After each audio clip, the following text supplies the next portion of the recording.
And now, BX Forever presents another RPG Deep Dive. Welcome back to the Deep Dive. Today, we're going to be diving into a piece of D&D history. Oh, yeah. We're looking at the module B2, The Keep on the Borderlands. That's classic. This module was written by Gary Gygax himself back in 1980. Back in the day.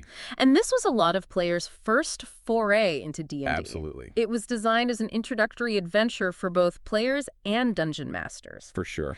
And you know what makes B2 really interesting? What's that? Is it's more than just a dungeon crawl. Okay. What makes it really interesting is the keep itself. Interesting. It's like a bustling little town right on the edge of the wilderness. That's right. The keep is a really clever way to introduce new players to the game. Yeah. Instead of just throwing them right into a dungeon. Oh, yeah, with the dungeon. D2 gives them a safe place to sort of explore, interact with NPCs, and kind of get a feel for the world and for the dungeon master. Yeah. The module is full of really helpful advice on running the game, designing encounters, and even creating floor plans. So you have this whole miniature society within the keep. You got it. Shops, a tavern, a chapel, even a lone bank. Yeah. It's a great way to get players thinking about the role-playing aspects of D&D, right? Absolutely. The keep is like this microcosm of the D&D world. Yeah.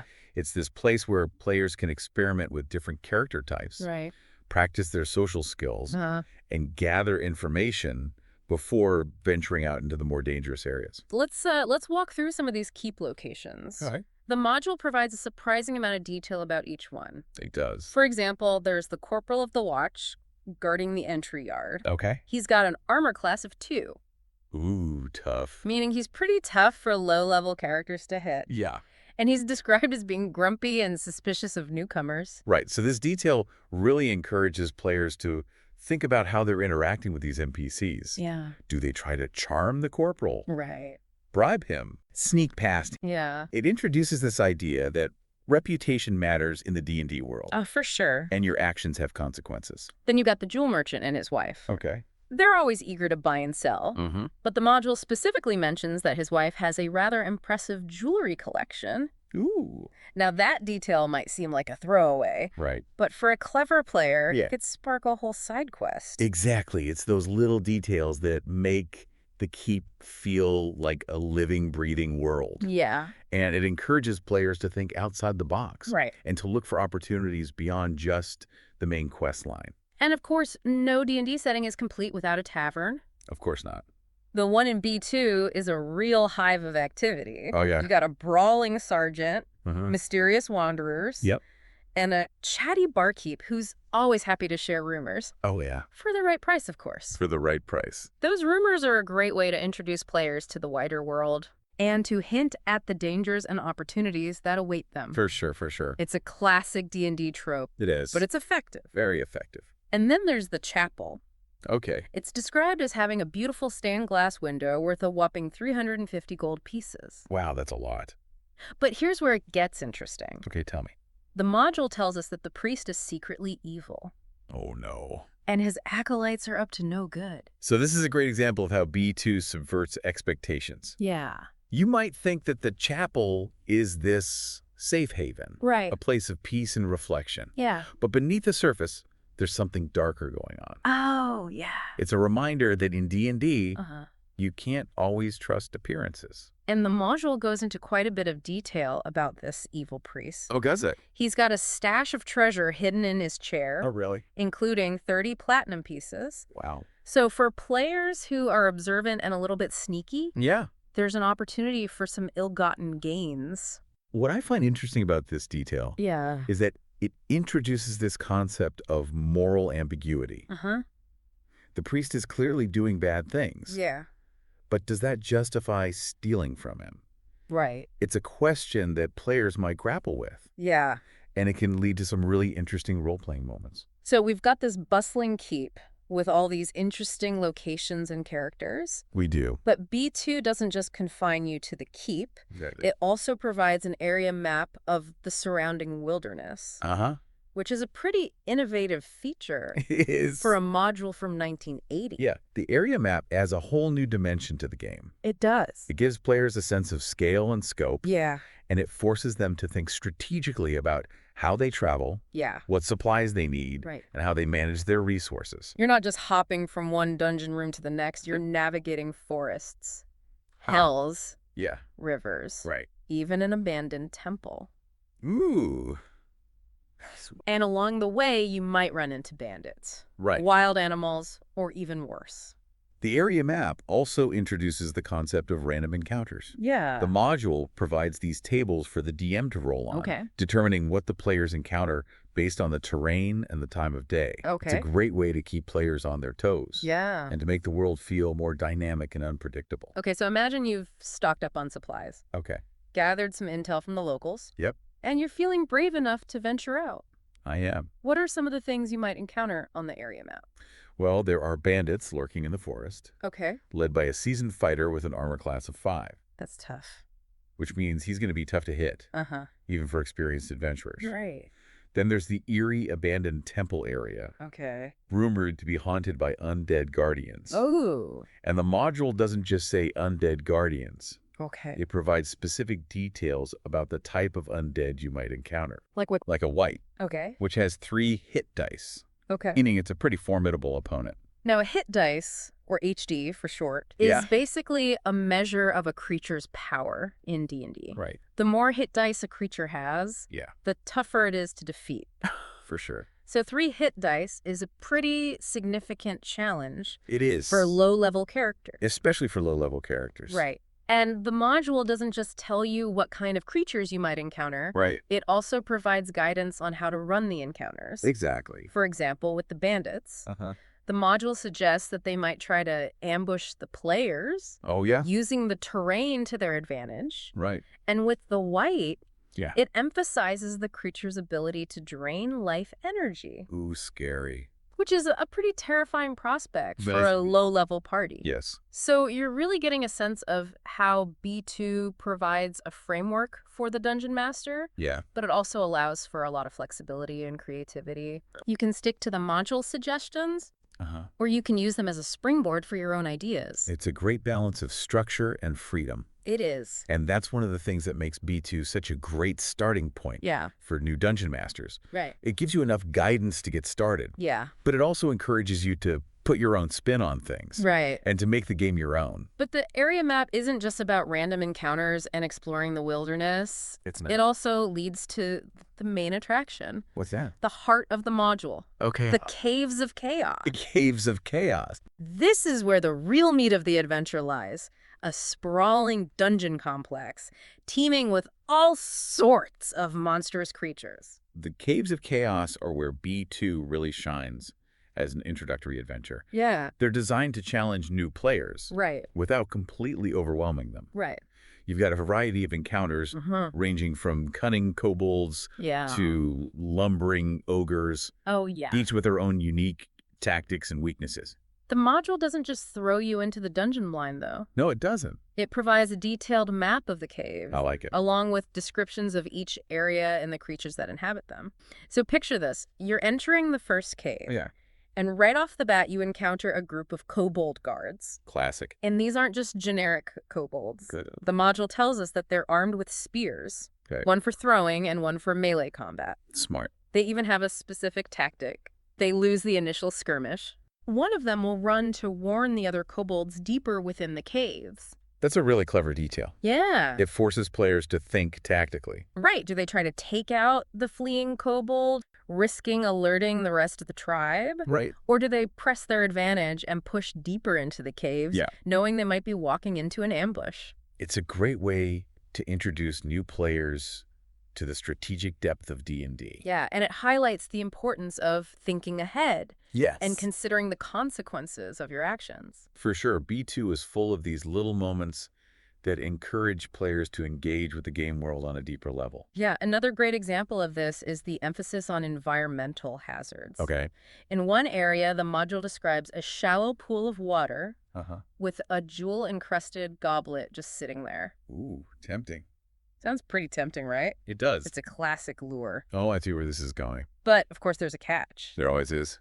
2 gray oozes lurk within that pool. One hidden on the ceiling, and another clinging to the edge. Now, for those who aren't familiar with D&D, Yeah. oozes are these amorphous blobs that can melt through flesh and armor. They're nasty. They're notoriously difficult to spot. Yeah, especially in a dimly lit cave. Right. It's a classic reminder that even seemingly innocuous locations can hold deadly surprises. It's a great way to keep players on their toes Yeah. and to teach them the importance of being observant. You can't just rush into every situation sword swinging. Yep. Sometimes a little caution and a keen eye can save your character's life. And it's not just about avoiding traps and hazards. It's not. It's also about using the environment to your advantage. Oh, absolutely. For example, there's a section of the cave I where see. the ceiling is very low, Yeah. making it difficult for larger creatures to pass. A clever party could use this to their advantage, Right. luring enemies into a choke point where they can't effectively fight back. The Caves of Chaos really are a masterclass in dungeon design. They're challenging but fair, They are. and they're full of opportunities for players to use their wits and creativity to overcome up obstacles. And speaking of challenges, Yeah. we have to talk about one of the most iconic encounters in B2, What's that? the ogre. The Ogre, a classic strength-based challenge designed to test a party's combat skills and teamwork. Yeah. The module describes this hulking brute as having 4+1 hit dice, That's a lot of hit dice. which means he's going to take a lot of hits to bring down. Yeah, he's tough. He's armed with a massive club Of course. and can deal a lot of damage. But what I find interesting is that the module provides specific advice for dungeon masters on how to run this encounter. Right. Gary Gygax reminds DMs that ogres, despite their size and strength, Yeah. aren't particularly intelligent. Right. They can be tricked, outmaneuvered, Yeah. and even intimidated by a clever party. It's a great reminder that D&D isn't just about rolling dice and hitting things. It's not. It's also about role-playing, problem-solving, and thinking outside the box. Absolutely. And sometimes the best way to defeat a powerful enemy isn't through brute force. No. It's through cunning and strategy. For example, the module suggests that the ogre might be distracted by food, Oh, yeah. allowing the players to sneak past him, Right. or even set a trap. I like it. Or a charismatic character might be able to convince the ogre that they're not a threat, Oh, wow. avoiding a fight altogether. Exactly. B2 encourages players to think about different approaches to problem solving Yeah. and to use their character's unique abilities to their advantage. Right. It's not just about hacking and slashing your way through the dungeon. It's about using your brain as well as your brawn. And even if you do manage to defeat the ogre, Yeah. there's still the matter of dividing the treasure. Oh, that's right. The module provides specific guidelines for this, emphasizing the importance of fairness and balance. Right. It's a subtle detail, but it helps to create a more immersive and believable world. It also reinforces the idea that D&D is a cooperative game. It does. You're working together as a team, Yeah. not competing against each other. Right. And when you succeed, you share the rewards. Now let's move on to another memorable aspect of the Caves of Chaos. Okay. The module does a fantastic job of creating a sense of dread and anticipation Uh-huh. through its use of sensory details. Yeah. You can practically smell the dampness of the caves, Yeah. hear the dripping water, and feel the chill in the air. It's like stepping into a horror movie. It is. These descriptions really immerse you in the dungeon's atmosphere and make the encounters all the more impactful. One detail that stands out to me Yeah. is the description of a passage filled with boulders, Okay. sealing off a tunnel that potentially leads to the outside world. It hints at the long history of the Caves of Chaos, Uh-huh. the countless adventurers who have perished within, Right. and the forces that might be trying to keep something trapped inside. It's a great example of how B2 uses environmental storytelling It is. to create a sense of mystery and intrigue. What lies beyond those boulders? Yeah. What secrets are hidden within those sealed tunnels? It's a brilliant way to spark the players' imaginations It is. and leave them wanting more. And that sense of mystery is further enhanced by the inclusion of the Temple of Evil Chaos. Oh yeah, the Temple of Evil Chaos. This abandoned temple is described as a place of eerie stillness, Uh-huh. its walls adorned with gruesome trophies. Ooh. The air is heavy with the scent of decay, Right. and it's clear that something evil has taken root here. It's a classic D&D trope, the abandoned temple corrupted by some dark force. It is, but B2 elevates this trope Yeah. by injecting it with a level of detail and strategic depth that makes it truly memorable. The temple is designed as a multi-layered encounter. Okay, with increasingly powerful guardians protecting the inner sanctum. Players have to contend with zombie guards, skeletal warriors, and even a wight, which, as we mentioned earlier, is a powerful undead creature capable of draining life energy with a single touch. It's a formidable challenge even for experienced adventurers. And it's not just about brute force. It's not. The clerics who control the temple are cunning and resourceful, Oh, yeah. using their spells and knowledge of the temple to their advantage. It's got the home turf advantage. They do. They have access to a variety of powerful spells, Ah. and they're not afraid to use them. One detail I find particularly interesting Yeah. is the mention of amulets of protection from turning Oh, right. that the zombie guards wear. Interesting. It's a small detail, but it can make a big difference in terms of strategy. Oh, for sure. If a cleric relies heavily on their turn, undead ability, Yeah. they'll need to come up with a different approach when facing these zombies. It's a great example of how B2 encourages players to think strategically It is. and to adapt to their enemies' strengths and weaknesses. The Temple of Evil Chaos also presents players with a moral dilemma. Oh, does it? Do they simply destroy the evil within the temple? Or do they try to understand its origins Yeah, okay. and its potential consequences? It's a question that has resonated with D&D players for decades. It has. And it's a testament to the enduring power of B2 that it can still spark these kinds of conversations.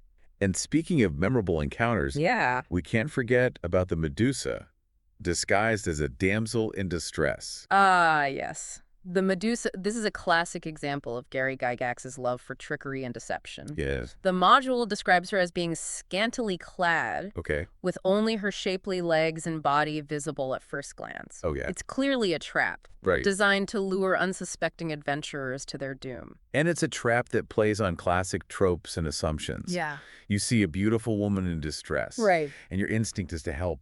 Why, of course. But in the caves of chaos, appearances can be deceiving. Right. And chivalry can be deadly. The module even provides a potential escape route for the Medusa, highlighting the consequences of her actions and the potential for unforeseen repercussions.